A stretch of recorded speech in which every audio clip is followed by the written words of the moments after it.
Breaking news చూస్తున్నారు. పంజాబ్లో గన్స్తో రెచ్చిపోయారు దుండగులు. అమృత్సర్లో పట్టపగలై ఓ ఎన్ఆర్ఐ ఇంట్లోకి వెళ్లి కాల్పులు బీభత్సం సృష్టించారు. ఎన్ఆర్ఐ సుఖ్చైన్ సింగ్ ఇంట్లోకి గన్స్తో దూసుకువెళ్లారు దుండగులు.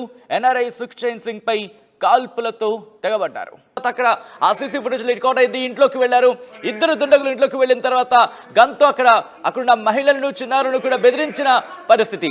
అదిగోండి, ఒక్కసారి అక్కడ ఏం జరిగిందో చూసే ప్రయత్నం చేద్దాం. అయితే ఈ కథను మిమ్మల్ని కాస్త కలవరపరచచ్చు. మిమ్మల్ని కలవరపడకు గురి చేయడం ఆర్టీ ఉద్దేశం కాదు, కానీ ఇటువంటి కథనాలు చూసినప్పుడు కాస్త కలవరపడకు గురయ్యే అవకాశం ఉంటుంది. కాబట్టి దీనికి సంబంధించి తగిన జాగ్రత్తలు తీసుకోవాలని చెప్పి ఆర్టీవీ సూచించడం జరుగుతోంది. ఒక్కసారి ఆ విజువల్స్ ని చూసే ప్రయత్నం చేద్దాం.